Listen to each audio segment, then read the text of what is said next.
Buong kumpiyansang naglalakad si Julius. Suot-suot ang mamahaling sunglasses. Kasukasunod ang nagmamadaling sekretary at 2 security escorts. Naghihintay na rin ang mga empleyado sa lobby. Nakayuko at bumabati sa kanya. Sa paglagpas ay rinig ng gwapong CEO ang impit na kilig ng mga babae. Napailing na lang ang binata at napangiti. Si Julius Kiel Canlas, ang isa sa kilalang bilyonaryo sa bansa. Walang hindi nakakakilala sa nagmana ng malaking construction company at iba't ibang properties ng mga Canlas.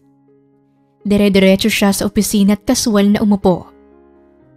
"Good morning, sir." Tiningala niya ang magandang sekretarya. "May schedule meeting po kayo with Mr. Topacio. 9 in the morning. Ngiting-ngiti nitong pagpapaalala. "Got it, Jillian. Thank you." "Excuse me, sir." Nang lumabas ito, ay hinawi ni Julius ang suit na suot-suot. Sa halip na ituloy ang pagsilip sa relo, ay nasulyapan niya ang kaliwang braso. Unti-unti niyang itinataas ang suit. Napakunot noo siya nang makita ang isang maliit na tila butlig na naroon sa maputi niyang balat. Paanong hindi niya namalayan na may nakakagat na insekto sa kanya? "Secretary Jillian." "Yes, sir." Sagot ng sekretarya sa kabilang linya. "Call Auntie Mira and send her here right now." Nang ibaba ang tawag, ay nanatiling nakalukot ang noo ni Julius. Nakatitig siya sa namumulang butlig na nasa balat niya. Hindi normal sa kanya ang ganito. Dahil nung bata pa lang, ay siya ang literal na halimbawa na hindi pinapadapuan ng lamok ng mga magulang. Lumaki siyang hindi nagagasgasan o nasugatan man lang, kaya big deal ito sa kanya. Lalo na't hindi niya alam kung saan ba nagmula ang butlig na nasa balat niya. "Julius!" "Auntie, do you need anything?" Tanong ng tiyahin na kanyang chief of staff. "Can you look at this?"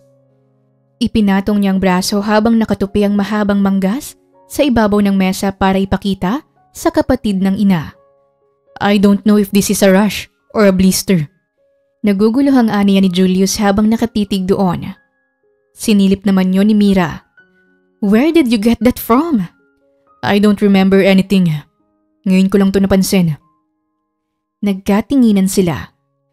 "Sasabihin ko sa sekretarya mo na i-schedule ka today sa dermatologist kay Dr. Sanchez." "I can't. May importante akong meeting around 9. Ibinaba na ni Julius ang manggas ng suit. "Mawawala naman siguro to. Sasabihan ko ang mga kasambahay na mag-general cleaning sa bahay. Magpapatawag din ako ng on-call cleaners para maglinis dito sa kumpanya, especially dito sa office mo." Inilibot niya ang mga mata sa loob ng kanyang malinis na opisina. Baka may naligaw na lamok o anong insekto rito. "Are you sure?" Binalikan niya ng atensyon ang tiyahin. "Yes, auntie. Hindi naman siguro to seryoso." "Okay. Pwede na ba kitang maiwan?" "Yes, you may." Ngumiti siya sa tiyahin. Nang mawala sa paningin ni Julius si Mira, ay doon lang naglaho ang ngiti niya at muling sinulyapan ang nasa braso. Sana nga lang ay hindi ito ganoong kaseryoso. Nang magmulat ang mga matay, diretso na agad si Julius sa banyo para maligo. Nang matapos, ay humarap ang binata sa salamin. "What the hell?"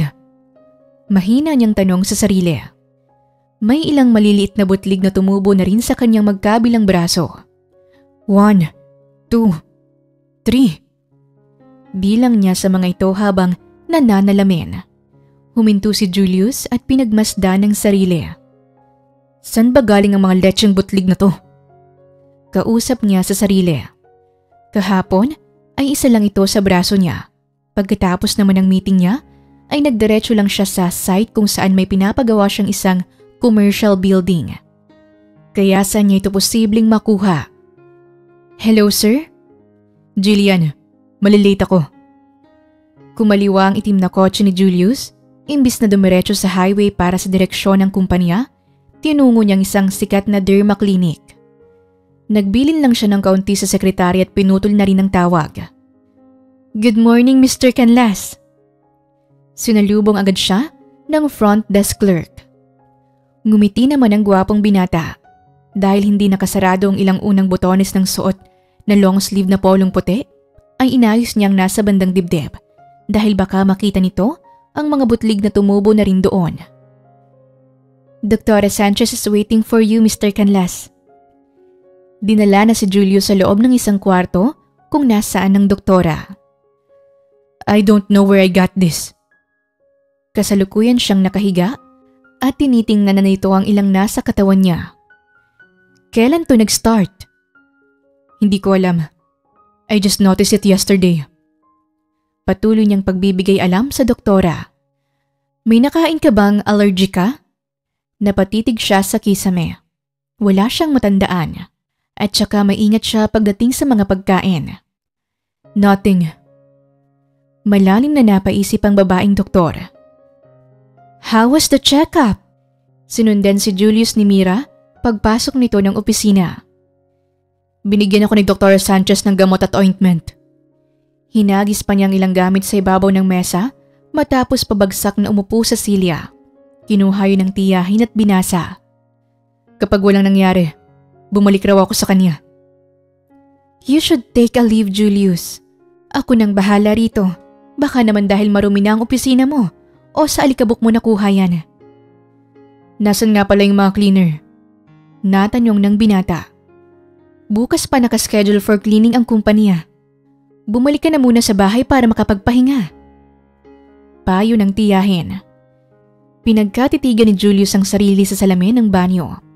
Wala pa rin nangyayari kahit ininom na niya ang niresetang gamot ng dermatologist. Nababahalan rin ang binata nang makitang nag-uumpisa ng maging sugat ang nasa braso niya. Maliit pa lang naman pero makikita na.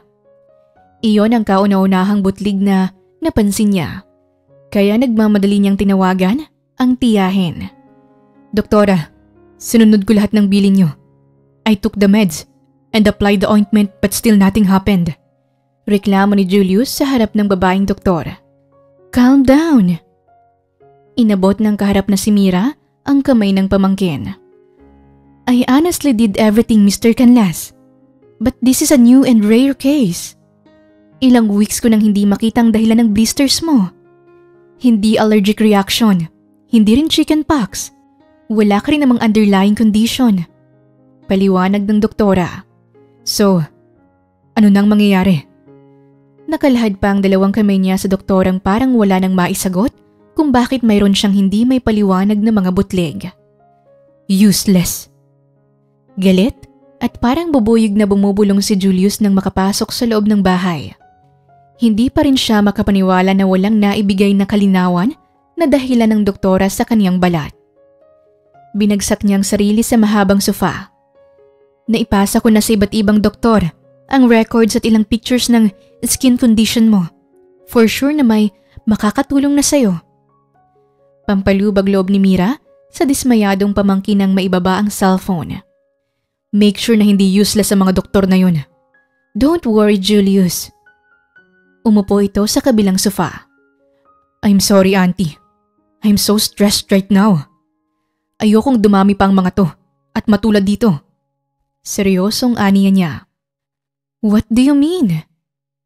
Nasapo ni Mira ang bibig nang itaas niyang manggas na suot na polo at ipakita rito ang kauna-unahang butlig na tumubo sa kaniya na ngayon ay mabilis nang naging isang sugat.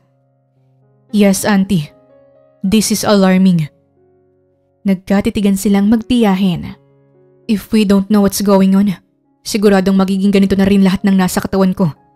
And I can't live like this. Dagdag pa ni Julius. You won't, Julius. Gagawa tayo ng paraan. Siguradong sagot ni Mira habang hawak ang kamay niya. Tumango naman ang binata. Kahit saang lupalop ay pupuntahan niya. Magamot lang ang tumubo sa balat niya. Sa dinami-rami ng pera niya, uubusin niya yon gumaling lamang. Nakangiwi si Julius habang tinatakpan ng bandage ang bilog na sugat. Mas lumalaki ito habang lumilipas ang mga araw. Apektado na rin ang trabaho niya, lalo na't tumutubo yon sa dominanteng kamay niya. Hindi siya makapag-focus dahilan para hindi muna siya pumasok sa kumpanya. Dahil laging mahabang suot na manggas, ay dumidikit yon sa balat niya.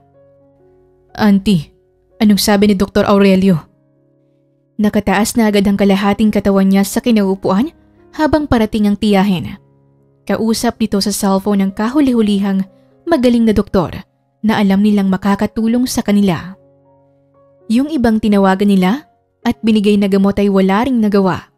Ganun na rin ang ilang pamahid na halos makalaglag pa nga ang presyo. Wala pa ring epekto. Lumunok si Julius at inilapat na ang pang-upo sa sopa. Abang na abang siya sa sasabihin ng tiyahin. Huling baraha. Huling tsansa na niya ang baniyagang doktora. Ilang bansa na ang pinunta nila noong nakalipas na mga linggo pero nanatiling walang kasagutan ang kalagayan niya. I'm sorry, Julius. Napakurap siya. Wala rin siyang makitang posibleng reason sa condition mo. Paanong wala? Hindi makapaniwala niyang usal. Katulad ng sinabi ni Dr. Sanchez at ng ibang doktor, hindi nila makitang dahilan ng kung anong tumubo sa'yo. Gulong-gulo ang binata habang nakikinig. You're healthy. You're not allergic to anything. You also stop using products on your skin. But still, anong gagawin ko, auntie? Matigas at inis na awat ni Julius. Bumaha ang katahimikan sa magarang sala. Hihintayin ko na lang na dumami tong buwisit na mga butlig na to. Hahayaan ko na lang na maging sugat katulad nito. Napapikit si Mira nang ipakita ng binata ang bandage na nasa braso. Wala ring maisagot ang ginang. Napatingala si Julius. Gulong-gulo na ang isip niya.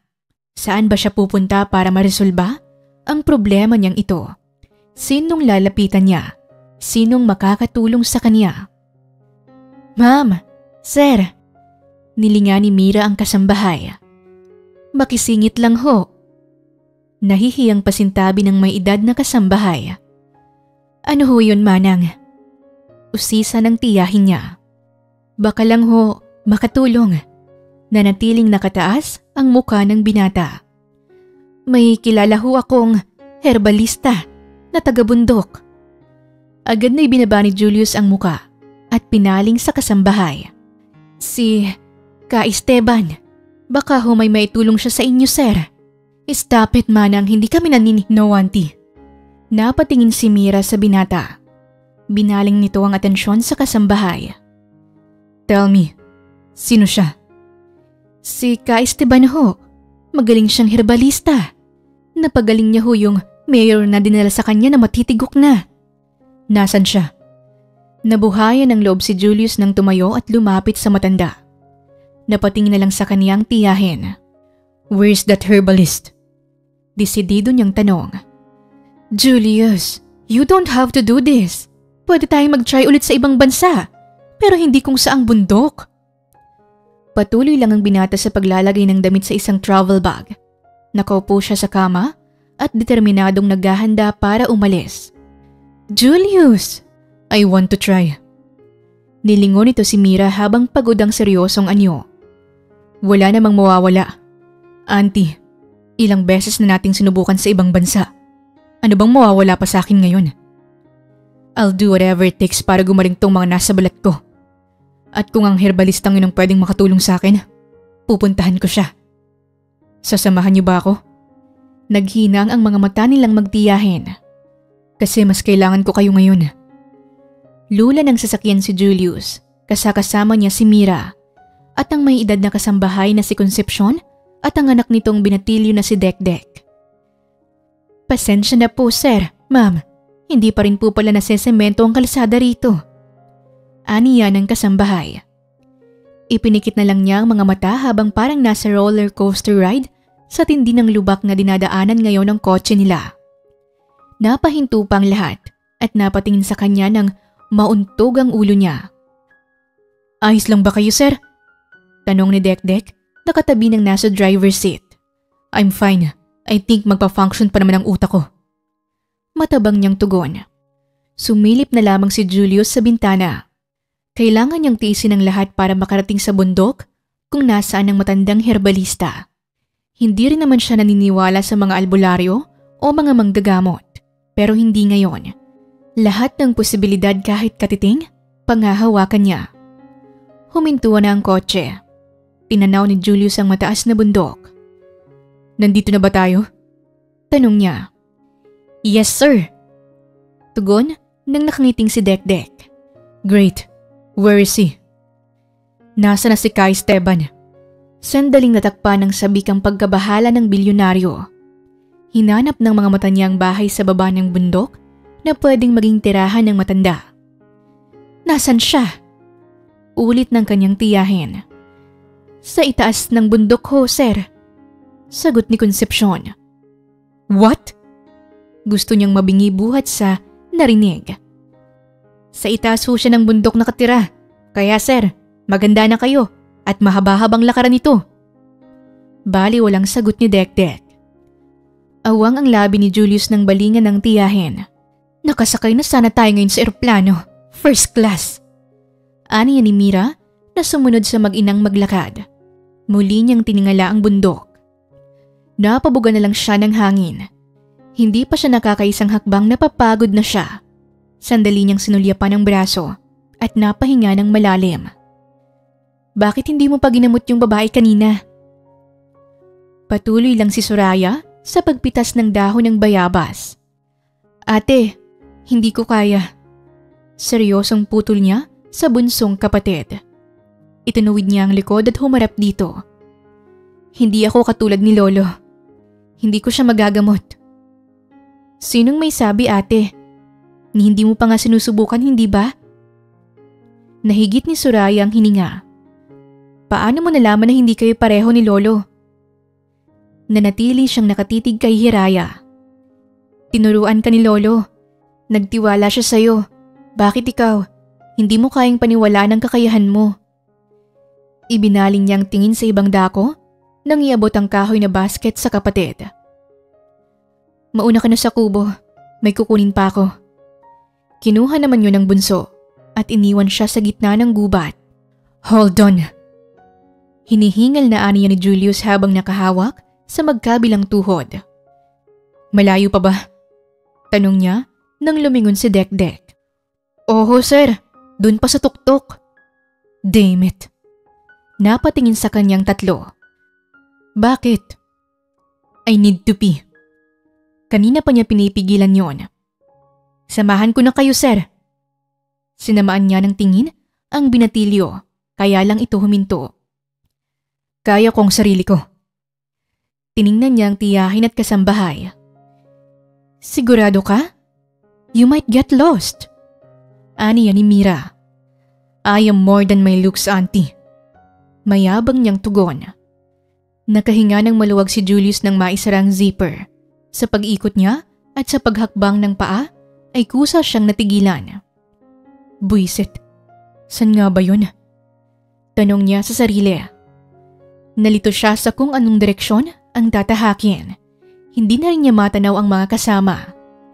Napakamot ang binata sa ulo. Wala sa loob si Soraya habang naglalakad. Nasa isip pa rin niya ang pasyenteng dinala sa tuktok kanina.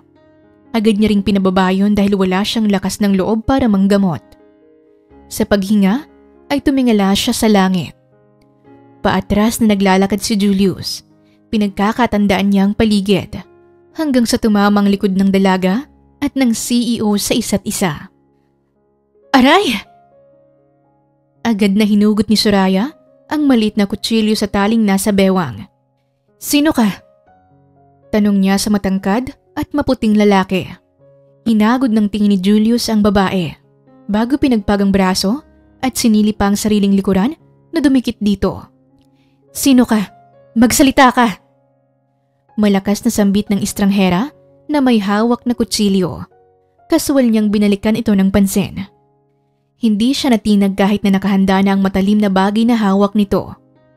Manipis ang katawan ng babae. At hindi nito alam na isa siyang taekwondo black belter, kaya kung magkakataon kayang-kaya niyang protektahan ang sarili. Sino ka? Pwede ba wag kang sumigaw? Iritang ani ni Julius na hinawakan pa ang tenga. At saka kung makatanong ka, parang ikaw ang may-ari ng bundok. Bulong niyang dagdag. Hindi ka taga rito. Aniya ni Soraya matapos pag-aralan nang mula ulo hanggang paa ang lalaki. "Can you put the knife down? Hindi kita sasaktan." Kausap ni Julius sa babae. Hindi siya natatakot sa sugat na matatamo niya.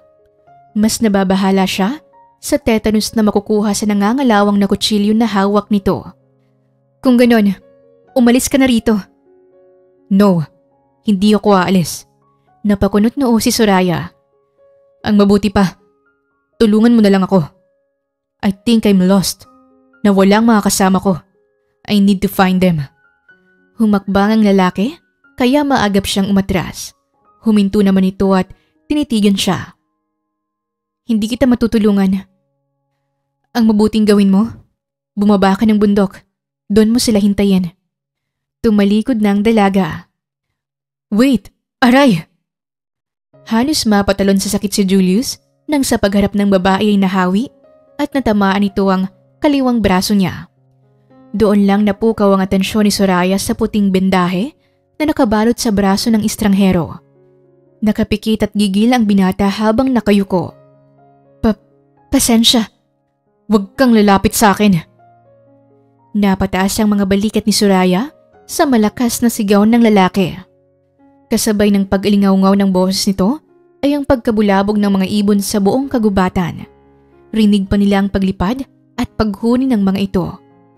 "Hindi ka na nga tumulong. Nananakit ka pa." "Hindi ko sinasadya. Pasensya na talaga. Just leave. Baka kung ano pang gawin mo. I would rather be lost than ask your help. Taong bundok." Kumisap ang mga mata ni Soraya. Masyadong masungit at masakit magsalita ang estrangherong ito. Sa bagay, ano ba nga asahan niyang ugali ng mga nasa kapatagan at tagababa ng bundok? "Leave." Parang nilukot na papel ang mukha nito nang lingain siya. Gusto pa sana niyang tulungan na lagyan ng gamot ang sugat nito. Huwag na lang. Naiinis na bulong ni Soraya. Tiningnan lang siya ng matalim ng estranghero. Tumalikod ng dalaga. Sa paghakbang ay rinig niyang impit na daing ng binata. Pero ipinagpatuloy niyang paglalakad. Bukod sa hindi niya ito gustong tulungan dahil sa ugali nito, hindi niya rin alam kung kaya ba niya. Hindi naman siyang magaling na herbalista. "Sir!" Finally! Nagtitimping sambit ni Julius habang nakaupo sa malaking bato. Nagmamadaling lumapit sa kanyang anak ng kasambahay. "Kanina pa ho namin kayo hinahanap. Kanina ko pa rin kayo hinihintay." "Ano ho bang nangyari?" Inlalayan siya nitong tumayo. "May nakita kong babaeng taga-bundok. Takot yata sa tao." "Babae? Maganda ba?" Nilingan ni Julius ang kaakbay na si Dekdek. Naalala niya ang mukha ng babae. Kung maganda, isang diwata. Kung hindi naman, impakta. Suwestyon ng binatilyo. Pinaling niya kaliwat kanan ng ulo. "Ano sir?" "Diwata." "Talaga ho? Pero hindi ako nabighani sa diwatang yon." Siguradong sagot ni Julius. "Hiraya, isarado mo ng mga bintana." Walang ganang naglakad ang dalagita. Kinuha nito ang kahoy na nakatukod sa bintana. "Matulog ka na." Sunod na utos ni Soraya. "Ate." Ipinatong niya ang lampara sa ibabaw ng makitid na mesa. "Bumaba na lang kayo tayo ng bundok. Doon na lang tayo tumira." Tiningnan niya ang nakababatang kapatid. "Hindi ka naman manggagamot dito. Magulo sa kapatagan, Hiraya. Hindi ka tulad dito sa bundok. Tahimik at payapa. Huwag mo nang pangarapin ang lugar na hindi ka siguradong magiging masaya. Sa buhay, dapat marunong kang makontento. At ang buhay sa bundok ay sapat na." Tinitigan lamang siya ng kapatid. Nakatitig si Soraya sa lampara bago niya ito hinipan. Saktong narinig niya ang ingay sa labas ng kanilang kubo. "Tao po! Tao po!" "Ate, may tao sa labas." Bumangon mula sa pagkakahiga si Hiraya. Kinuha niya agad ang nakahandang gulok sa ilalim ng mesa. Silang dalawa lang magkapatid ang magkasama at parehong mga babae, kaya dapat alerto siya. "Ka Esteban!" Tawag ng kasambahay sa labas ng kubo. Napatingin sa paligid si Julius at nilalamig na siya. Inabot na sila ng dilim at mahamog na rin nang makarating sila sa tuktok ng bundok. "Tao po!" Si Dekdek naman ang nagtawag. "May tao pa ba rito?" Parang sa libro niya huling nakita ang ganitong klase ng bahay. "Tao po?" Sabay-sabay nilang sambit kasabay ng paglapit pa sa kubo. "Sino kayo?" Sabay-sabay din silang napaatras nang may lumabas at tinamaan ng liwanag ng buwan ang talim na hawak nitong mahabang panggapas. Napadikit sina Julius sa isa't isa. "Sino kayo?" Tanong ni Soraya. Hindi naman nila maaninag ang mukha ng babae dahil madilim. Ang itak lang nito ang malinaw na kumakaway sa kanila. "Sino kayo? Anong ginagawa niyo rito?" Takot at muli silang napaatras. "Talk to her!" Pagtulak ni Mira sa binatilyo. "Kayo na ho, ma'am. Baka tagpasin ang ulo ko niyan." Takot na sagot nito habang umaatras. Winasiwas ni Soraya ang hawak. Naroon na siya sa maliit na hagdan ng kubo. "Sino kayo?" Ulit niyang muli. Huminga ng malalim si Julius. Tiningnan niya ang mga kasama. Mukhang walang maglalakas loob na lumapit at kumausap sa kaharap na babae. Hinila niyang laylayin ng suot. Muli niyang binalikan ng tingin ang babaeng nasa dilim pa rin. Good evening." Pauna niya nang marahang humakbang. Inangat niya rin ang mga kamay para pakalmahin ang nangyayari. "Manatili ka lang dyan. Huwag kang lalapit." Wika ng dalaga. Malamig at mahinahon ang boses ng lalaki at tila pamilyar sa kanya. Okay. Huminto si Julius. "Sino kayo? At anong ginagawa niyo rito?" Sa tono ng boses ng babae ay naging kalmado na ito. "Galing kami sa Maynila. We're looking for Ka Esteban." "Ate?" Lumapit si Hiraya kay Soraya na may dalang lampara. Doon lang naliwanagan ang mukha ng dalaga. Ikaw? Sabay na sambit ng dalawa. Kinuha niyang lampara sa kapatid at itinapat sa direksyon ng dumating na mga estranghero. "Ikaw yung mayabang na lalaki kanina, hindi ba?" Tanong ni Soraya. "At ikaw yung akala mong may-ari nitong bundok?" Sagot niya. "Sir, siya ho yung apo ni Ka Esteban." Bulong sa kanya ni Dekdek. "Umalis na kayo." Pagtataboy nito, napakunot no agad ang binata. "Mawalang galang na, iha. Ang layo ng nilakad namin para lang makakyat dito. Baka naman pwedeng makiupo at pakinggan mo kung bakit kami narito." Paliwanag ng kasambahay. Mahinang napabuntong hininga si Soraya. Pinagmamasdan niya ang mga pagod na anyo ng dalawang may edad na babae, ang binatilyo at ang mayabang na estranghero. "Uminom muna kayo." Ipinatong ni Hiraya ang baso na yari sa kawayan na may lamang tubig sa mesa. Naroon ang mga bisita sa labas at magkakaharap. Nagkatinginan sila Julius kung sinong unang magsasalita. "Galing pa kami sa Manila." Pauna ni Mira. Tumango naman ang CEO at tinungga ang tubig. "We're here for Ka Esteban, the herbalist." Dagdag ng tiyahin. "Naikwento ko kasi ang kakayahan ng lolo nyo sa kanila. Kaya dinala ko sila rito." Aniya ng kasambahay. "Sana matulungan nyo kami." Wika ni Mira. "Pasensya na." Nilingan nila si Soraya na lumapit sa kanila. "Hindi namin kayo matutulungan." Isa-isa niyang sinulyapan ang mga nasa mesa. Huminto ang mga mata niya sa mistisuhing lalaki. Isang bunang namayapa si Lolo Esteban. Natahimik ang lahat. "Nagsayang lang kayo ng oras. Wala nang gagamot sa kung ano man ang dinaramdam niyo." "Hindi, ate." Hinawakan siya sa braso ni Hiraya. "Kaya mo silang tulungan." Nag-arko ang mga kilay ni Julius. "Ikaw ang gumamot." "Hiraya, ate, ang layo ng pinanggalingan nila para lang matulungan ni Lolo. Huwag mo namang sayangin ang pagod nila." Pangungumbinsi ng kapatid. Nagkatitigan sila. Dahan-dahang tumindig si Julius. What do you mean? Tanong niya sa mas nakababatang apo ng matanda. Pumihit ang dalagita paharap sa kanila. Tinuruan ni Lolo si Ate Soraya na gumamot. Siya ang herbalistang inihanda ng Lolo Esteban.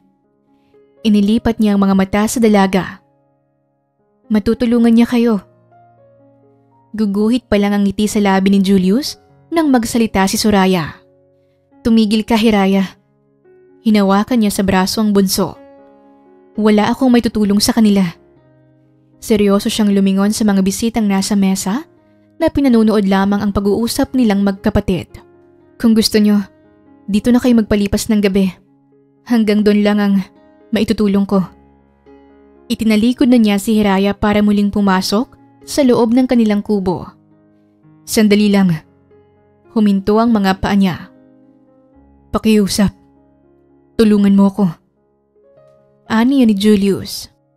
Desperado na siya, lalo na sa haba at layo ng tinahak nila. Hindi siya bababa na walang pag-asa at walang resulta. Ikaw na lang ang pag-asa ko.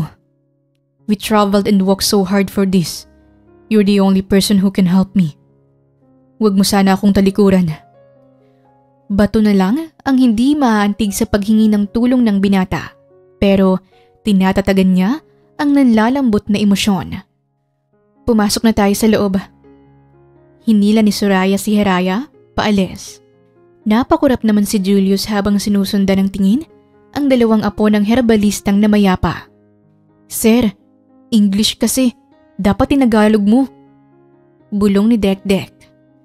Nasa loob na ng kubo si Soraya. Kaharap niya ang lumang kahon kung nasaan naroon ang mga iniwang papel ng kanyang lolo.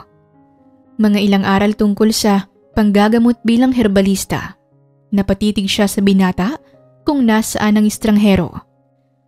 Paano niya ba mapagkakatiwala ng sarili na makakatulong siya sa mga taong nangangailangan sa kanya? O kaya ba niya talagang maging magaling na herbalista katulad ng lolo niya? Marahang binuksan ni Soraya ang bintana nang marinig ang pagtilaok ng manok. Tanaw niya ang mga bisitang nasa labas. Tulog pa ang mga ito at nagsisiksikan sa kawayang silya. Nakadama siya ng awa, lalo na sa mistisong lalaki na nakaupo habang natutulog. Ate, naglaga ako ng saging para sa mga bisita. Tulog pa rin sila hanggang ngayon. Mukhang napagod ng sobra sa pag-akit dito sa atin.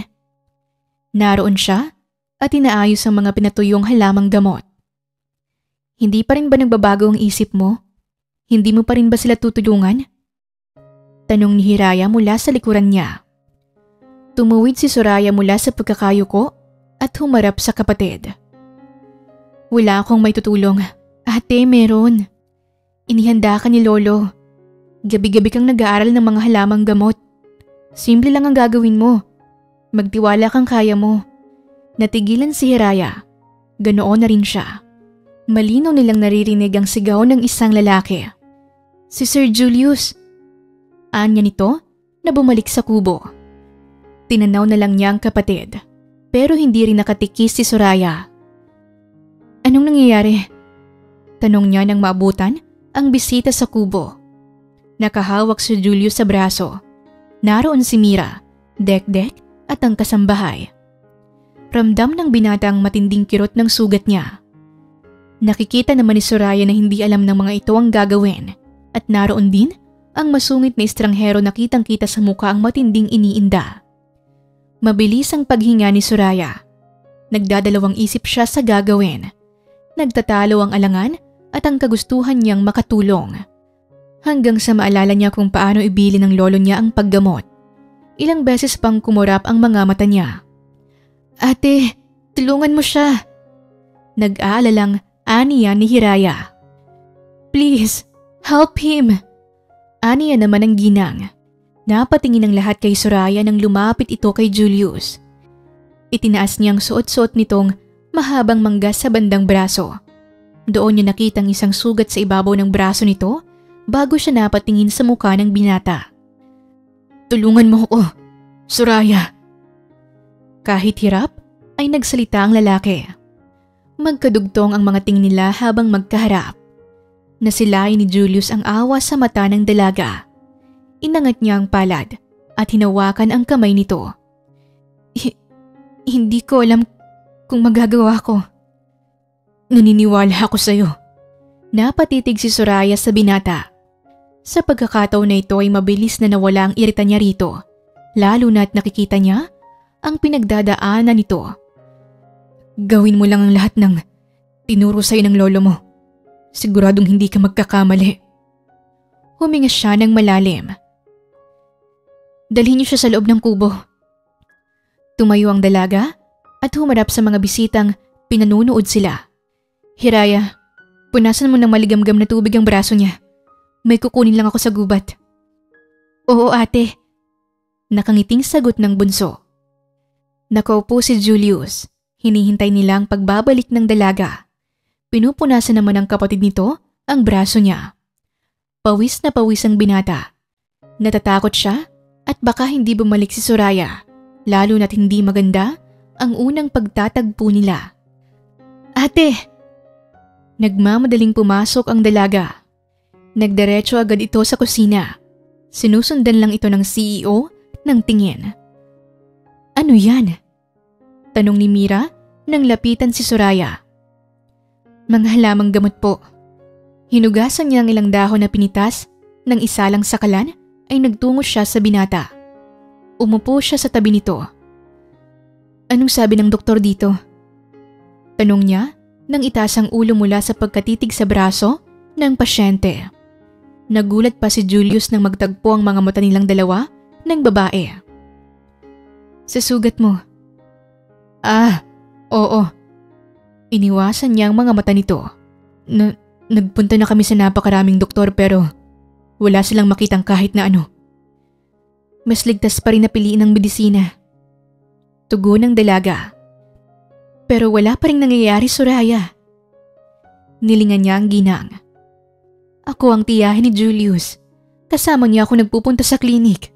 Sabi ng mga doktor, wala silang makitang dahilan kung bakit nagkakaroon siya ng ganyan. Paglalahad naman ni Mira. Sana lang maging epekto sa kaniyang mga halamang gamot.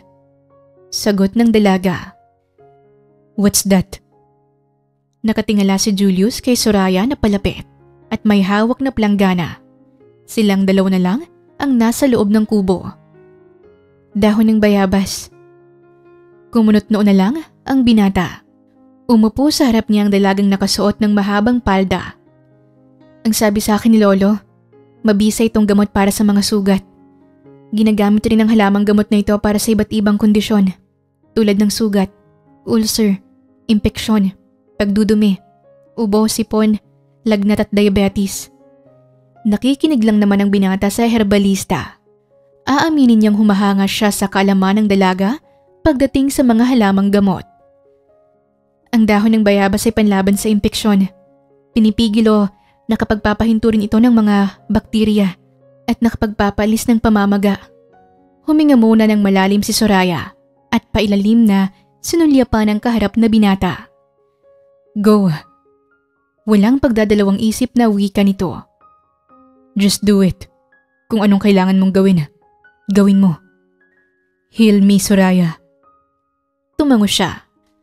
Pakiramdam niya, nakita niya muli ang mga mata ng Lolo Esteban niya sa kaharap na lalaki. Katulad ito ng mga mata ng matanda. Walang pag-aalinlangan at puno ng pagtitiwala sa kanya. Impit ang pag-ungol ni Julius nang maramdaman ang pagdampi ng tubig mula sa pinakuloang dahon ng bayabas. Kung hindi pa rin bumuti ang sugat mo sa dahon ng bayabas, susubukan natin ang tiyaang gubat. Ang sabi ni Lolo, hindi lang yun nakakalinis ng sugat. Nakakagaling din. O hindi kaya naman, pulot-pukyutan. Alam mo ba yun? Tiningnan ni Soraya si Julius. It's honey, right? Ngumiti ang dalaga. Mas nadagdagan tuloy ang ganda na meron ito. Naging maaliwalas din ang imahe ni Soraya. Magaling, tama ka. Mayabang siyang nagkibit-balikat. Hindi lang ako gwapo, matalino rin ako. At arogante. Dagdag ni Soraya. What? Ako? Tanong niya nang batuhin muli ng tingin ng dalagang manggagamot. Oo, ikaw. Tinakpanan niya ng benda ang sugat ng binata at binitbit ang planggana. Magpahinga ka. Baka madumihan ang sugat mo kaya manatili ka muna rito. Utos niya nang tumindig. Tiningnan ni Julius ang braso. Sumeryoso naman ang dalagang manggagamot. Hindi ako siguradong magagamot ka. Tiningala niya ang dalaga. Pero susubukan ko. Tumango siya rito. Kung ganun, magtitiwala ako sa'yo. Nagkatitigan sila. Naabutan niya sa labas ng kubo ang mga kasama ng binata. Magkakaharap ang mga ito habang napaggigitnaan ng siga. Maraming salamat, Soraya. Hindi ko pa ho siya napapagaling. Wala pa nga ho akong nagagawa. Tugon niya sa tiyahin ni Julius. Sandali pa siyang yumuko. No, malaki na ang ginawa mo. Tinanggap at sinubukan mong gamutin si Julius. Sabi ng kapatid mo, ito ang unang beses na sinubukan mong manggamot. Sana magtagumpay ka. Dagdag pa ng tiyahin ng binata. Niyaka pa siya ni Mira.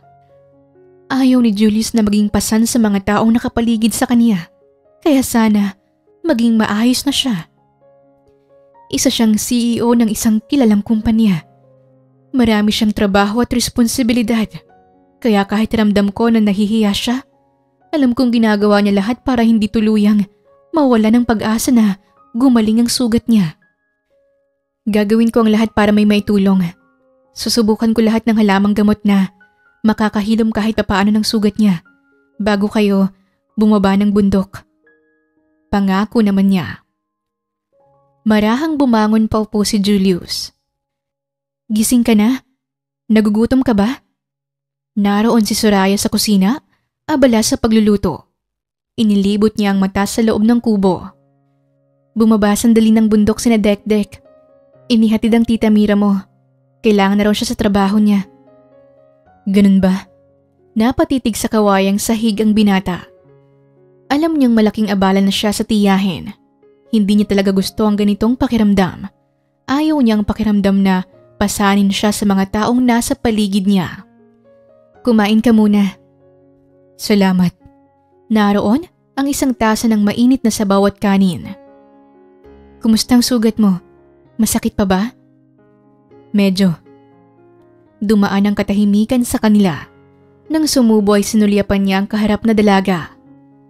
Napansin ko lang na masyado kayong malayo sa city. Kung tutusin, pwede kayong manatili sa bayan o sa baba ng bundok. Ayoko na iwan namin si Lolo. Kumisap ang mata ni Julius at pinagmasdan si Soraya. Dito niya kami pinalaki. Dito kami nabuhay. Dito sa bundok. Simple at payapa. You're right. Pero hindi ba delikado para sa inyo? Pareho kayong babae ng kapatid mo.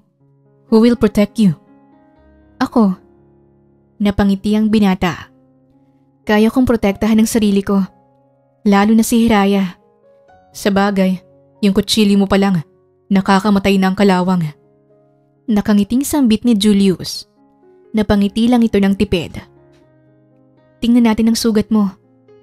Bumalik ito na may dala ng pulot-pukyutan sa garapon. Natigilan ang dalaga. Anong ginagawa mo? Seryosong tanong niya sa binatang naguhubad ng suot. Titingnan mo ang sugat ko, hindi ba? Walang emosyong tumango siya. Meron din ako na maliliit sa katawan. Hindi mo ba titingnan? Napalunok siya nang bumalandra na ang itaas na katawan ng binata. Kahit may ilang butlig ay kitang-kita pa rin niya ang pagiging maskulado nito. Sandali siyang napatingin sa mata ni Julius.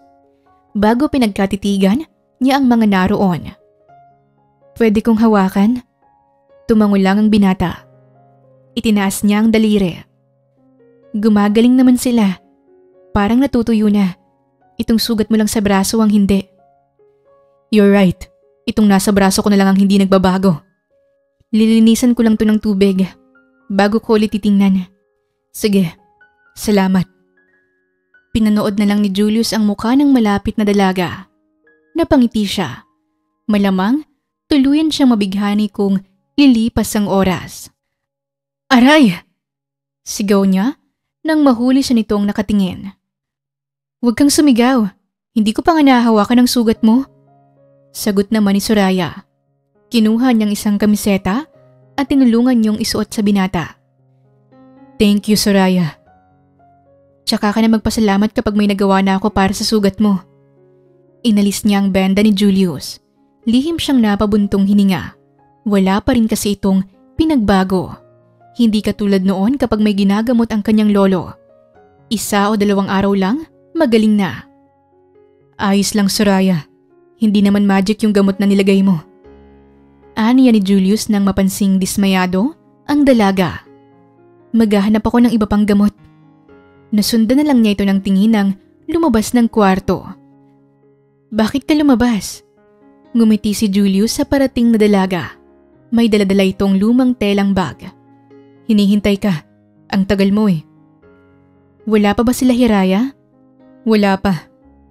Sinundan siya sa mesa ni Julius. Inilabas niya mula sa bag ang mga halaman. Pinanood naman ito ng binata. Hindi siya makapaniwalang may ganito pang klase ng buhay. Akala niya, sa libro lang may ganitong payak na pamumuhay. Yung simpleng tirahan, paligid at pinagkakaabalahan. Parang dito sa lugar na ito umiikot ang mundo ng dalagang herbalista. At nakikita niyang kontento na ito sa buhay na meron.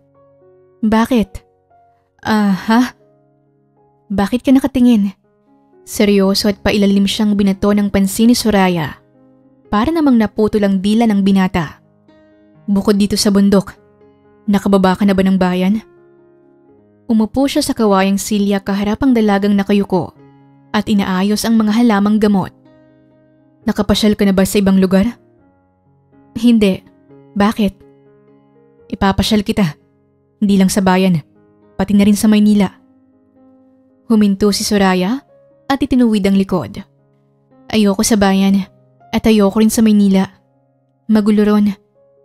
Napangiti si Julius. Dadalhin kita sa bahay ko.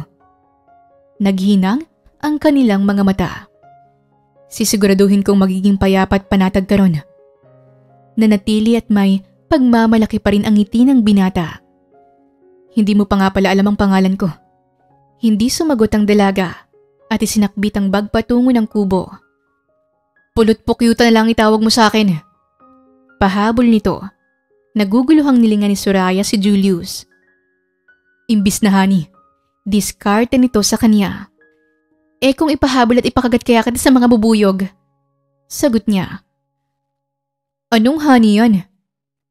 Nangingiti-ngiting singit naman ni Dekdek. Ate, nobyo mo na agad si Sir Julius? Hindi makapaniwalang sambit ni Hiraya. Hindi mo man lang ginawang isang araw ang panliligaw? Siyempre, kung katulad ba naman ni Sir Julius ang manliligaw sa'yo, hindi mo na dapat talaga patagalin pa. Umakbay pa ang kinikilig na si Dekdek sa kapatid niyang si Hiraya. Otomatikong hinablot ni Soraya ang bunso. Itigil niyo ang kahibangan niyo. Nandito kayo para magpagamot. Kung gusto niyo pang buo ang parte ng katawan niyo na makababa ng bundok, umayos kayong dalawa. Banta niya at tiningnan ang ibabang parte ng binatilyo. Hinila niya papasok ng kubo si Hiraya. Napahawak sa pagitan ng dalawang hita ang binatilyo at napatingin sa amo. Huwag kayong mag-alala, sir. Naglaho din agad ang takot nito. Itinaas ni Dekdek ang hawak. Saan galing yan? Nangingiti-ngiting usisa niya. Ang mura sa bahay ng gitara na sobrang mahal sa mall, kaya bumili na ako. Kasi unang kita ko pa lang sa inyo ni Ate Soraya, alam kong para kayo sa isa't isa. Lumiwanag ang ngiti niya. Okay ba, sir? Nakipag-apir siya sa binatilyo. Kumakain ba kayo nito? Tanong ni Hiraya nang ilapag sa ibaba ang isang platong dahon ng kangkong. Kahit ano, basta galing sa'yo. Aniya naman ni Dekdek. Huminto lang ito nang balingan ng nakamamatay na tingin ni Soraya. Ikaw, Sir Julius. Awang ang labi ng binata. Ni hindi niya nga alam kung anong gulay ang nasa harapan niya. Naamoy pa niya ang sawsawa na nasa tasa. Pakiramdam niya ay umangat ang sikmura niya. Hindi ka kumakain ng ganito? Oh, of course. Kumakain. Favorite ko nga yan eh. Sagot niya kay Soraya. Talaga lang ha? Yes. Labas sa ilong niyang kumpirma. Nagsimula na silang kumain. Nakaupo sila sa kawayang sahig sa tabi ng higaan. May lampara lang sa gitna na nagsisilbi nilang liwanag. Tanging huni lamang ng mga kuliglig ang maririnig sa labas ng tahimik na kabundukan. Napatitig siya sa mga kaharap. Totoo nga ang sinabi ng dalagang herbalista. Ito yung minsang pinapangarap na katahimikan ng iba. Yung simple, yung kontento at payapa. Ibang-iba sa kinalakihang Maynila. Kumain ka na. Nilagyan siya ni Soraya sa plato. Habang walang nakatingin ay nandidiri ang anyo ni Julius na inangat ang dahon ng kangkong. Nang lingunin muli ng dalaga ay mabilis niyang kinain yon at kunwaring kaswal na ngumiti. Masarap, aniya niya habang nakatikom ang labi. Talaga? Gusto mo pa? Sige, salamat. Pikit mata niyang nilunok ang kung anuman ang nasa loob ng bibig niya. Tulong! Natigilan sila sa pagkain ng marinigang sigaw mula sa labas. Tulong! Soraya! Agad na tumayo ang dalaga na sinundan naman nila. Soraya! Tulungan mo kami! Ang taas ng lagnat nila! Nakatayo sa labas ng kubo ang dalawang ginang habang may buhat na mga bata. Napatitig doon si Soraya. Nilinga ni Julius ang katabing dalaga. Soraya, tawag niya rito. Nagtugma ang tingin nila. Subukan mo. Siguradong may magagawa ka para sa kanila. Kumbinsi niya. Oo nga ate. Naalala mo kapag may sakit ako, ikaw ang gumagamot sa akin. Sundot ni Hiraya. Matapang niyang itinitig ang mga mata sa dalawang bata. Aalalayan kita. Agad na napatingin kay Julius sina Hiraya at Dekdek. Ang ibig kong sabihin, aalalayan ka namin. Anong nangyari sa kanya? Unang tanong ni Soraya nang lumapit. Inihiga niyang bata sa silyang kawayan. Pakiramdam niya, napaso siya ng idikitang palad sa noo nito. Tingnan mo ang likod niya. Ani yan ang ginang. Napakurap siya ng masilayan ang namumulang likod ng bata. Soraya, ang anak ko rin. Napalunok ang dalaga. Hindi niya alam kung anong iisipin. Magagawa mo to, Soraya. Nilapitan siya ni Julius. Just try to remember what your lolo taught you. Huminga ng malalim si Soraya. Tumangutango siya. Hiraya, magpatulong ka kay Dekdek punasan yung mga bata ng maligamgam na tubig para makatulong na bumaba ang lagnat nila. Nagmamadali siyang bumalik sa kubo. Hinila niya kung saan ang isang lumang kahon. Natataranta siyang binuklat yon. What's that? Nasa likuran niya si Julius. Mga halamang gamot na tinuro sa akin ni Lolo. Pinagmamasdan niya ang dalagang pakiramdam niya ay nangangatal dahil sa kaba. Mula sa likuran ay hinawakan niya sa magkabilang balikat si Soraya. Mas makakapag-isip ka ng maayos kung mahinahon ka. Bumaling ito sa kanya. Sa tuwing may presentasyon ako sa kumpanya, inuuna ko talagang yabang para lumakas ang loob ko. Pero hindi ko nakakalimutan mag-focus at mag-isip ng tama para sa magawa ko kung ano ang dapat. Dapat ganun ka rin, Soraya. Ikaw ang pinuntahan nila. Ibig sabihin lang nun, may tiwala sila sa'yo. Kaya tulungan mo sila. Banayad siyang tumango. Naalala niya nang kausapin siya ng kanyang lolo na darating ang panahon na kakailanganin siya ng iba. Ito na ang oras na yon. Pupunta ako sa gubat. Hinagip ni Soraya ang bag at sinuksok ang maliit na kutsilyo. Sasamahan kita. Napatingin siya kay Julius. Hindi, yung sugat mo. Hindi naman ako papayag na umalis kang mag-isa. Seryoso ang anyo nito habang nakatingin sa kanya. Lalo na sa gitna ng gubat. Nag-usap sandali ang kanilang mga mata. Natauhan lang siya nang marinig ang mga tao sa labas at mabilis na nakawala sa magandang mga mata ng binata. Kailangan ko ng dahon ng luya, tanglad, banaba. Mabilis na wika ni Soraya habang naglalakad sa gubat. Naguluhan si Julius. Hindi niya alam kung makakatulong nga ba siya. Ni hindi niya kasi alam ang mga sinasabing halaman ng dalaga. Ano pa? Ang itsura. Julius, kumuha ka ng tanglad. Tanglad? Ulit niya tumango. Nakatayo siya at nagpalingalinga. Napahinto naman sa paglalakad si Soraya at nilingon siya. Bakit? Ano yung tanglad? Itinuro niya ang isang tumpok na tanim. Lemongrass? Sambit naman ni Julius habang nakangiti. Napailing na lang siya at nang muling talikuran ng binata ay doon lamang gumuhit ang munting ngiti sa labi niya. Kinagat lang ni Soraya ang hintuturong daliri ng masugatan. Ayos ka lang? Akma niyang itatago ang daliri pero mabilis na hinawakan niyo ni Julius. Nasugatan ka. Ayos lang ako. Halika. Inlalayan siya nitong maupo sa nakatumbang puno. Hinawakan ng binatang hintuturo niya at sinipat-sipat. Pinanood na lang ng dalaga kung paano nito pira-pirasuhin ang dahon ng bayabas at ilagay sa nadaplisan na hintuturo. Mukhang mabilis itong natuto sa kanya. Pinagmamasdan niya ang mukha ng binata bago siya napatingin sa paligid. Sabay pa silang nagkatinginan ni Julius at parehong napangiti. Dito rin tayo unang nagkita. Naalala mo? Binangga mo ako, kaya tinamaan ang sugat ko. Mayabang ka kasi. Katwiran naman ni Soraya. Nakangiti lang ito habang pinaiikutan ng kapirasong tela ang sugat niya. Alam mo, noon, hindi talaga ako naniniwala sa albularyo o herbalista. Noong unang panahon, mga halamang gamot lang ang inaasahan ng mga tao. Pero ngayon na mas moderno na at kapag seryoso na ang karamdaman, mas mabuting sa doktor na dumiretso. Isa pa, tiningala ni Julius si Soraya. Nagtatanong naman ang mukha ng inosenteng dalaga. Hindi rin ako naniniwala sa sinasabi nilang engkanto sa gubat. Pero mukhang totoo nga. Anong ibig mong sabihin? Kasi may diwata ngayon sa harap ko. At parang hindi na ako makakauwi sa amin dahil sa kanya.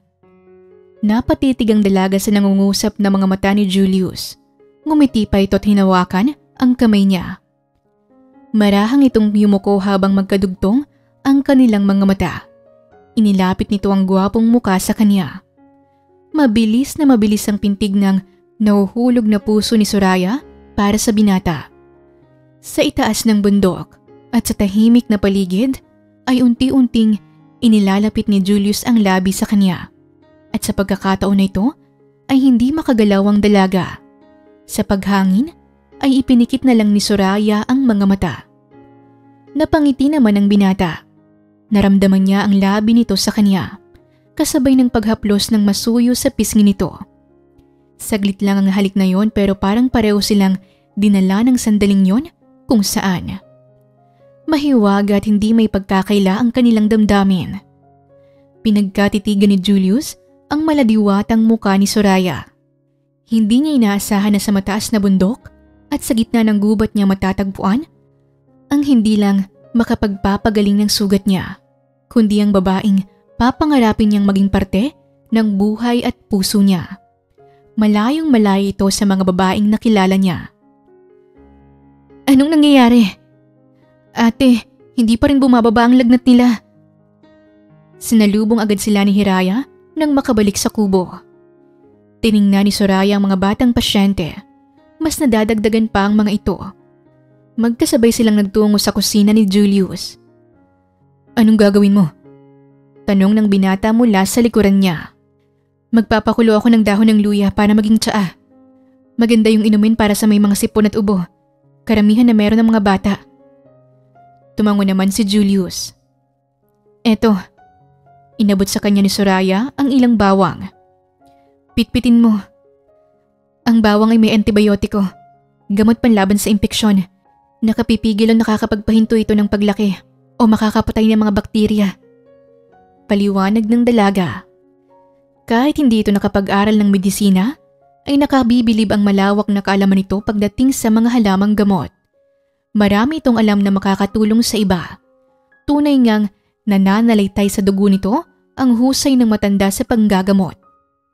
Nagtaka naman si Soraya dahil sa anyo na meron si Julius. Bakit? You are not just beautiful. Mahusay ka ring herbalista. Pakiramdam ng dalaga ay mas tumaas ang kumpiyansa niya sa sarili.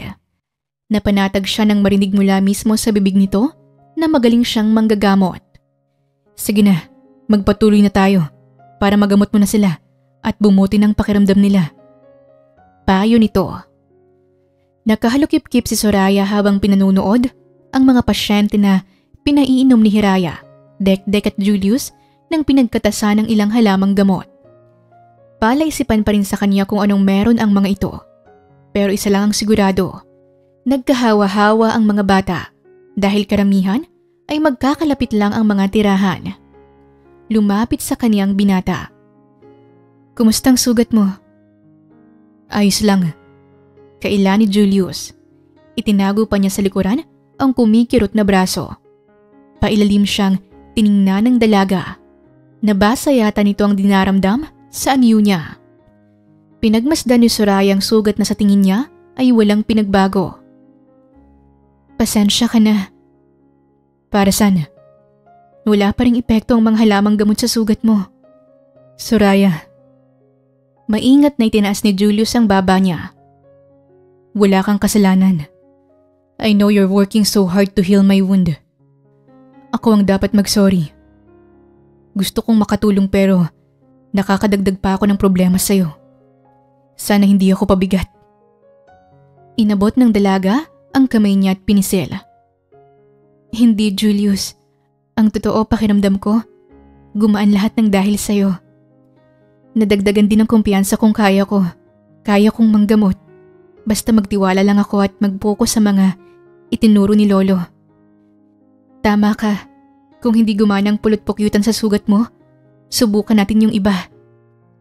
Tumingala si Soraya sa langit. Ilang linggo na siyang nagpabalik-balik sa gitna ng gubat para maghanap at manguha ng iba't ibang dahon. Yung mga batang pasyente, nababawasan din naman. Umuuwi na rin ang mga ito sa tuwing nawawala ang lagnat. Pero may papalit din na tingin niya ay mas doble sa mga umalis. Pakiramdam niya ay umiikot lang ang hangin na may virus sa lugar ng mga ito. Kinuha niyang maliit na aklat talaan at binasa ang mga naroon. Tagaktak na ang pawis niya. Naghahanap siya ng aloe vera, lavender oil, kalendula at iba't iba pang halaman na makakatulong sa pagbaba ng lagnat. Lalo na sa sugat ni Julius. Ayaw niyang mawala ng pag-asa na hindi niya kayang pahilumin ang sugat ng binata. Gusto niyang subukan lahat ng halamang gamot. Baka makahanap siya ng angkop na makapagpapagaling sa sugat nito. Napahinga siya dahil sa pagod. Pwede na tayong bumaba ng bundok, Julius. Auntie, hindi pa rin nagbabago ang lagay ng sugat mo. Napakurap si Julius. Kasalukuyan silang magkaharap magtiyahin sa loob ng kubo. Sinusundo na siya nito para ibaba na sa bundok. It might get worse if you stay here longer. May nakausap akong dermatologist from the States. He wants to see you. Umuwi na tayo. Bakit tila mabigat ang salitang yun sa kanya? Pakiramdam niya, mas makirot pa yun sa dinadamdam niya. Ang umuwi at bumaba na ng bundok. Parang hindi niya kaya. Hindi niya kayang iwan ang dalagang herbalista. Lalo na't hanggang ngayon, wala pa rin itong nahanap na gamot para sa mga batang may sakit. Alam niyang nagpupursige at ginagawa ni Soraya ang lahat para sa mga ito at para sa kanya. Julius, let's go back to Manila. Hindi na naituloy ni Soraya ang pagpasok ng pinto nang marinig yun mula sa tiyahin ng binata. Naglalakad palapit si Julius sa nakatalikod na dalaga. Nasa kusina ito sa labas at nagluluto ng kung ano-anong halamang gamot. Soraya, patuloy lang ito sa pagiging abala. Pwede ba tayong mag-usap? Marami akong gagawin. Sabihin mo na ngayon. Huminga ng malalim ang binata na nakapagpahinto kay Soraya. Marahan siyang humarap dito habang pinupunasan ng kamay. Nagtama ang kanilang mga mata. Ayos lang. Tinitigan siya ni Julius. Pwede ka nang umalis. Kumibot ang lalamunan nito. Pwede ka nang bumaba ng bundok. Pigil niyang pag-aralgal ng boses. Para rin naman yun sa ikabubuti mo. Soraya, hindi na naituloy ng binatang paghakbang palapit sa dalaga nang umatras ito. Seryoso siyang tinitigan ni Julius. Hindi kita masisisi. Ilang araw nang lumipas, hindi pa rin naghihilom ang sugat mo. I don't want to leave you, Soraya. Naiiyak niyang sinalubong ang mata ng binata. Hindi dahil hindi pa magaling to. Ayaw kitang iwan, lalo na sa ganitong sitwasyon. You need help. Kailangan mo ng taong tutulong sa'yo. At nandito ako. Lumapit siya rito at hinawakan sa magkabilang braso ang dalaga. Doon nagpataka ng mga luha ni Soraya. Paano ka? Naiiyak na tanong ng dalaga. Pigil ang mga luha ni Julius nang punasan ng pisngi niya. Hanggat nasa tabi kita, magiging maayos ako, Soraya. Tuluyan nang bumagsak ang mga luha niya nang yakapin ng binata. Masakit ba? No. Nang yumuko ang dalaga para tapalan ng murang dahon ng saging ang sugat ni Julius, ay doon lang niya impit na ininda ang paglalagay nito ng gamot. Ate Soraya, may naghahanap sa iyo sa labas. Pumasok si Dekdek sa kubo. Sinulyapan siya nito. Ayos lang. Sige na. Lumabas ka muna. Bakas sa anyo ng dalaga na ayaw siya basta nalang iwan. Hinawakan niya lang ang kamay nito, kaya lang ito tumayo. Inutusan ni Soraya ang binatilyo. Ikaw muna rito. Lagyan mo lang ang sugat niya. Kapag natapos, takpan mo ng benda. Siguraduhin mong hindi mahigpit. Sige ate. Nang makalabas ang dalaga, ay si Dekdek ang gumamot sa kanya. At halos tumulo ang luha ni Julius sa kirot na nadarama. Kapitan. Soraya. Nakarating kasi sa amin ang balita na sa'yo raw tumatakbo ang mga taong nagkakasakit. Tinapunan niya ng tingin ng kubo kung saan naroon ang mga bata. Dahil siguro sa ikaw ang malapit kaya imbis na sa center o sa ospital sila dumiretso, ikaw ang pinipili nila. Binalikan ni Soraya ang tingin ang kapitan na pinapatutsadahan siya. Marahil apo ka nga ni Kai Esteban na pinakamagaling na herbalista. Pero magkaiba pa rin ang kakayahan niyo. Napakurap siya nang marinig yon. Kaya mo ba talaga silang gamutin? Katulad ng nagawa ng lolo mo nung nabubuhay pa. Kaya mo bang sagipin ang lahat ng buhay na nandito? Hindi sila tatakbo sa baguhang herbalistang tulad ko. Kung sapat ang medikal na atensyon na nakukuha nila sa bayan, Kapitan. Tumigas ang anyo ng lalaking nasa harapan niya. Isinusugal nila ang buhay nila rito dahil wala rin namang kasiguraduhang magagamot sila sa pampublikong klinika niyo. Ngumiti si Soraya nang tipid sa kapitan. Gusto niyang iparating dito ang kakulangan nito bilang namumuno sa ibaba ng bundok. Tungkol sa kakayahan ko at sa lolo ko, siguro nga hindi ko siya kasing galing na manggagamot. Pero kaya kong pairalin ang unang ginamit niya para manggamot ng mga tao. Yun ang puso niya bilang isang herbalista. At ganoon din ang gagawin ko. Pwede niyo silang kausapin, Kapitan. Kumbinsihin niyo silang sumama at bumaba ng bundok. Hindi ko sila pipigilan. Pinanood na lamang ni Soraya ang pag-alis ng kapitan sa lugar nila. Nilapitan at hinawakan siya sa braso ni Hiraya. Anong sabi ni Kapitan, ate? Umiling lamang siya. Dumaan sa harapan nila si Dekdek. Kumusta si Julius? Baling niya rito. Nakakaawa si Sir. Halos himatayin kanina nung nilagay ko yung gamot. Napalingon ang dalaga sa kubo. Kanina naman ay walang imik at kagalaw-galaw ang binata nang lagyan niya ng dahong gamot. Umaasa siyang baka umepekto na kahit kaunti ang gamot sa sugat nito dahil hindi na nito iyon iniinda. Mukhang tinitiis lang ni Julius ang sakit. Julius! Niyakap niyang tiyahin. Nagdala ako ng pagkain na tinanggamit mo. Thank you, Auntie. Kinuha niyang inaabot nito. Bago magkasabay silang naglakad, napatingin pa ang ginang sa kubo. I'm really worried. Nilinga ni Julius si Mira. Baka magkasakit ka na rin dito. Yung sugat mo, wala pa ring pinagbago. Again, I'm asking you to come home, Julius. Humarap pa ito sa binata. This is my home now, Auntie Mira. My newfound home.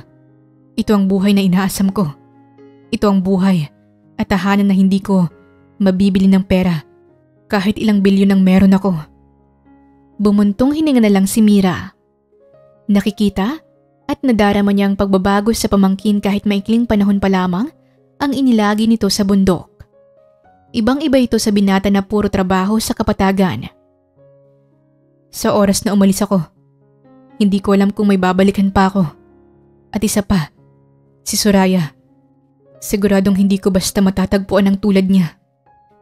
Kaya pababayaan mo na lang ang sarili mo. Naiiyak na tanong ng tiyahin. Nahigit ni Julius ang hininga. Soraya! Nagkatinginan sina Soraya at Hiraya. Tulong! Nagmamadali silang tumayo at tumanaw sa kubo. May babae na humihingi ng tulong na may bitbit pa na bata. Anong nangyayari? Naabutan niya ang batang tumitirik ang mga mata at naninigas ang katawan. Ate! Natatakot na napakapit sa kanyang nakababatang kapatid. Nanigas ang binti ng batang lalaki. Napatingin rin siya sa ibang pwesto. Ganoon na rin ang ibang pasyente. Hindi niya alam ang gagawin. Naririnig niya ang iyakan at ang sabay-sabay na pagtawag sa pangalan niya, pero hindi siya makagalaw sa pwesto. Soraya. Nagising lang ang dalaga ng hawakan ni Julius. Tumutulo ang luha niya ng balingan ito. Kailangan kanila. Tulungan mo sila. Tumungo siya ng marahan. Nilapitan niya ang batang lalaki. Otomatikong naitas niya ang kamay nang hawakan ng noo nito. Inaapoy siya ng lagnat. Nag-isip si Soraya. Siguradong kaya ito kinukumbulsyon ay dahil sa mataas na temperatura nito. Ate! Sa pwesto ni Hiraya ay may nagsusuka naman. Agad niyang nilapitan ang kapatid. Nakita niyang natapong tubig na may pinitpit na bawang. Isa iyon sa mga pinapainom niya para bumaba ang lagnat ng mga ito. Patuloy sa pagsusuka ang pasyente. Hinarapan naman ito ni Soraya pero hindi niya alam ang uunahin hanggang sa dumating ang kapitan. Dito, may doktor akong kasama. Lahat sila ay natuon doon ang atensyon. May kasunod ang kapitan ng mga tao at may mga dalang stretchers. Dito kapitan, tulong! Basta na lang hinawi ng lalaki si Soraya. Tiningnan nito ang rashes sa likod at ang itsura ng mga bata.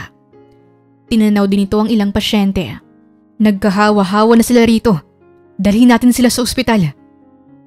Nag-umpisa na ang ilang kasama ng kapitan na buhatin ang mga pasyente.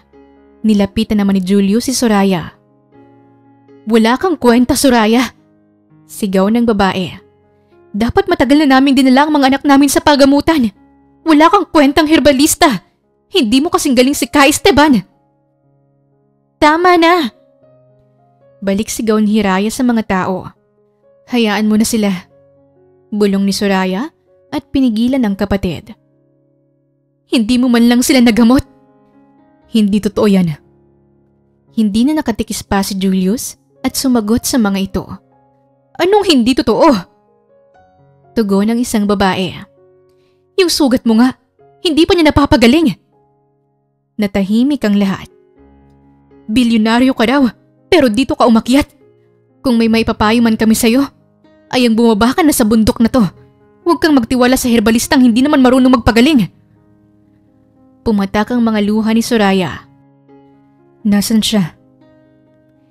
Itinuro ni Hiraya ang kapatid na nagliligpit sa kubo matapos umalis at iwan na lang ng basta ng mga tao.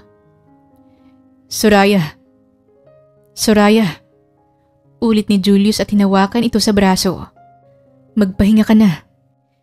Iniwas nito ang braso sa kanya nang humarap. Ano pang ginagawa mo rito? Tanong ni Soraya. What? Naguguluhang tanong ng binata. Umalis ka na. Naglakad na siya pero hinabol siya ni Julius at hinarang sa daan. No, hindi kita iiwan. Bakit? Tanong ng dalaga. Nagkatitigan sila. Wala akong nagawa para sa'yo. Hindi ko nagawang hilumin ang sugat mo. Ang dahilan kung bakit ka narito. Hahawakan nito ang kamay niya na mabilis niyang pinalis. Tama sila. Hindi ako katulad ni Lolo. Wala akong kwentang herbalista, Julius. Hindi kita matutulungan. susumbatan mo rin ako katulad nila. Hindi yun mangyayari. Siguradong sagot naman ni Julius. Bakit? Kasi may tiwala ako sa'yo. Huwag ka nang magsinungaling. Sa ilang buwan na hindi ko nagawang gamutin ang sugat mo, siguradong nauubos na rin ang tiwalang sinasabi mo. Natahimik ito. Umalis ka na lang. Unahin mo ang sarili mo. Bumaba ka na ng bundok at doon ka magpagaling. Naiyuko ni Julius ang ulo. Ate Soraya, Dek, tulungan mo siyang magligpit ng gamit niyo. Aasahan kong bukas wala na kayo rito. Seryosong utos ni Soraya. Kinuha niya ang braso ni Hiraya at sabay silang pumasok magkapatid sa kubo. Sir, nilapitan ni Dek ang binatang amo. Anong gagawin natin? Pinabababa na tayo ng bundok ni Ate Soraya. Malungkot na dagdag pa nito. Ate, hindi naman porket nawala ang mga naniniwala sa kakayahan mo, hindi mo na rin paniniwalaan yung mga natitira. Kahit isa pa yan ate, mahalaga pa rin yun. Tumigil ka na Hiraya. Ate, hinawakan ng bunso ang kamay niya, natigilan siya sa pag-ayos ng higaan. Matagal na tayong nasa bundok at tayong dalawa lang ang magkasama. Ngayon na meron ko nang pwedeng makasama, bakit ayaw mo siyang hayaan? Wala tayong ipagmamalaki. Anong wala? Ate, magaling kang herbalista. Magaling kang manggagamot. Paanong magaling na herbalista? Wala nga akong napagaling kahit isang pasyente. Natahimik si Hiraya. Si Julius at Dek, taga Maynila ang mga yon. Marami silang mahanap na masigit sa akin. You're going home now? Marahang tumango si Julius. Nilinga pa niya ang saradong kubo. Nasa likuran niya ang malungkot na ina nito. Ganon na rin si Dek dala-dala ang mga gamit nila. Nasaan si Soraya? Sumili pa si Mira sa di kalayuan. Magpaalam muna tayo sa kanila. Huwag na lang siguro. Seryosong tugon ng binata. Ayaw niyang magpaalam dahil sigurado siyang mas gugustuhin pa rin niyang makita ang dalagang herbalista. Umalis na sila ate. Napahinto si Soraya sa ginagawa. Talagang hindi mo siya hahabulin? Blangkong reaksyon ang ibinaling niya sa kapatid. Hindi. Sayang. Aniya ni Hiraya. Nagtataka ako kung bakit hindi mo makuha na gusto ka ni Sir Julius. Nakaupo si Soraya sa damuhan, sa ilalim ng malaking puno. Nagbabasa at nag-aaral siya roon ng mga bagong halamang gamot habang mataas ang sikat ng araw. Ate Soraya! June! Heto po! Inabot ng batang isang plastik ng bunga ng mangga sa kanya. Nakalabas na po ako ng ospital. Salamat sa Diyos, magaling ka na. Hinaplos pa niya ang ulo ng batang naging pasyente. Kamakailan lang ay dinala sa ospital ng kapitan nila. Sabi ng doktor, nakatulong ang mga halamang gamot na binigay mo para hindi kami tuluyang maimpeksyon. Talaga? Naiiyak na napangiti si Soraya. Ate Soraya, maganda at magaling kang manggagamot. Puri ng bata. Totoo po yun, karamihan sa amin, nakauwi agad dahil sa unang lunas na ginawa nyo. Kaya maraming salamat po. Walang anuman, masaya akong makatulong. Niyakap niya ang bata. Siguro nga hindi niya mapapantayan ang galing ng lolo niya, pero pwede siyang matuto, lalo na may isa, dalawa o tatlong naniniwala sa kakayahan niyang manggamot. Gagawin niyang lahat para madagdagan ng mga taong yon kesa mabawasan. Sinulya pa ni Soraya ang kapatid na kaharap sa pagkain. Naroon sila sa loob ng kubo. Merong maliit na gasera sa harapan nila. Hiraya, pasensya ka na. Walang ideya itong tiningala siya. Masyado akong natakot sa buhay. Hindi ako naging magandang ehemplo sa iyo bilang nakatatandang kapatid. Napakalaki ng tiwala mo sa akin pero maraming beses kitang binigo. Nagawa pa kitang ilayo sa mga taong pwedeng maging parte ng buhay mo. At buhay mo ate. Nagkatinginan sila. Lumapit sa kaniyang bunso. Ate, alam ko na may damdamin ka para kay Sir Julius kahit na nag-aalangan ka. Napakurap siya nang maalala ang binata. Dahil tingin mo, magkaiba ang mundo nyo. Siguro nga ate, pero nakikita ko kung paano niya ilapit ang mundo niya sa'yo. Naluluha siyang tumango. Alam ko, hangal ako Hiraya. Pag-amin ni Soraya. Sa paglipas ng mga araw ay mas ramdam ng puso niyang kahalagahan ng binatang nagbukas ng pag-asa para sa kanya. Hindi lang bilang isang herbalista, kundi bilang isa ring babaeng nangangarap at nagmamahal. Nasa harapan ko na noon ang pag-ibig na pinapangarap ng iba. Itinabuhi ko pa. Malungkot na litanya niya. Kusa silang natigilang magkapatid. Ano yun? Sabay nilang tanong sa isa't isa. Malinaw nilang naririnig sa katahimikan ng paligid ang tunog ng gitara. Isang malamyos na kanta. Tumayo ang dalawang dalaga at binuksan ang bintana at naroon si Julius may hawak na bulaklak. Kasama si Dekdek na kumakanta at tumutugtog. Ate! Kinikilig na sambit ni Hiraya. Napangiti si Soraya habang nakatitig sa mga mata ni Julius. Mga matang ninais niyang pagmasdan muli. Magandang gabi, mga binibini. Magaang bati ni Dekdek nang matapos ang kanta. Tara na Hiraya. Inilahad nito ang palad sa dalagita. Tiningnan nito si Soraya. Tumango naman ang dalaga. Sabik na bumaba at kinuha ni Hiraya ang kamay ng binatilyo. Nang makalis ang dalawa, ay umakyat si Julius para puntahan ang herbalistang gumamot sa sugat maging sa puso niya. Sandali pa silang nagkatitigan bago bumaba ang mga mata ni Soraya sa braso niya. Wala nang kahit anong benda ang naroon. Magaling ka na? Ngumiti si Julius. Pagkatapos naming bumaba ng bundok, ilang araw lang ang lumipas kusa na siyang naghilom. Hindi ako nagpatingin ulit sa ibang doktor. Kaya sigurado akong dahil yun sa mga halamang gamot na inilagay ng magaling na herbalistang nakilala ko. Lumapit ito sa kanya at hinawi ang hibla ng buhok niya. Napangiti siya kasabay ng mga luha. Pinunasan agad yon ng binata. Nagtagumpay ka bilang herbalista, Soraya. Tumango siya habang pigil ang hikbi. Hindi ako nagpaalam nung umalis dahil alam ko na babalik at babalik ako rito. Sa'yo, Soraya. Salamat. Hinihintay kita, Julius. Hinalikan nito ang noo niya. Pinadaos-dos ang tangos ng ilong sa kanya pababa. Huminto ito nang mapatapat sa kanyang labi. Umakyat ako rito dahil may gusto sana ako ulit ipagamot sa'yo. Hinawakan nito ang kamay ni Soraya at dinala sa malapad na dibdib sa tapat ng puso ng binata. Itong puso ko, Soraya. Napaiyak siya at hinawakan ng mahigpit ang kamay ni Julius. Soraya, mahal kita. Marahan itong binaba ang kamay niya bago sinapo at tinaas ang magkabila niyang pisngi. Mahal din kita. Napangiti si Julius. Patawarin mo ako kung hinayaan kitang umalis. Nagkamali ako na pagdudahan ng kakayahan ko. Ganun na rin ang pag-ibig mo. Ngayon, sa halip na magduda, mas kailangan kong patunayan na karapat dapat akong maging mahusay na herbalista at babaeng nagmamahal sa iyo, Julius. Wala kang dapat patunayan dahil nakita na ng mga mata ko kung ano ka bilang isang babae at bilang manggagamot. Marahang lumuhod si Julius.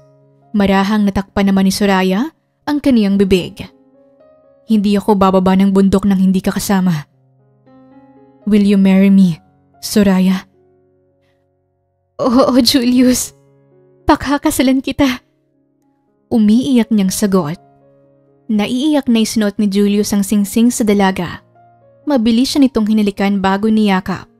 At doon nagsimula ang magandang buhay ni Soraya sa piling ng bilyonaryong si Julius. Bumaba siya sa bundok kasama ang kapatid na si Hiraya. Ikinasal sila sa simbahan ni Julius at biniyayaan ang anak na babae.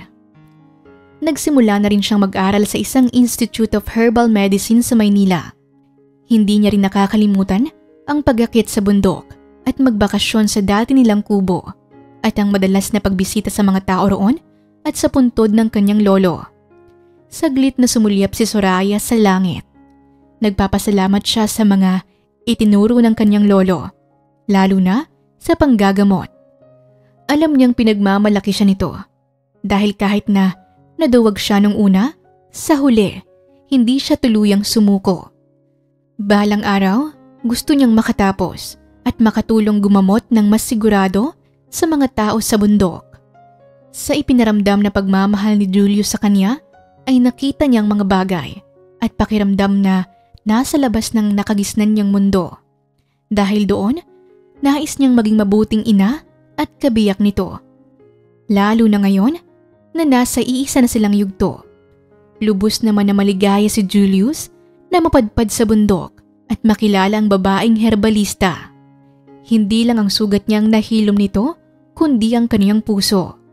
Binuksan nito ang mga mata niya kung paano magmalasakit sa mga tao na hindi kinakailangan ng salapi. Tapat na intensyon at kagustuhan lamang tumulong. Napagtanto niya na sa realidad ng mundo, may mga bagay talaga na hindi masasagot ng medisina at tanging puso lamang ang makakagamot at makakagawa, lalo na sa taong naniniwala. Wakas! Maraming salamat po sa inyong pakikinig sa kwentong ibinahagi namin ngayong araw. Muli, ito po ang Tales of Siren at hanggang sa ating muling kwento. Maraming salamat po.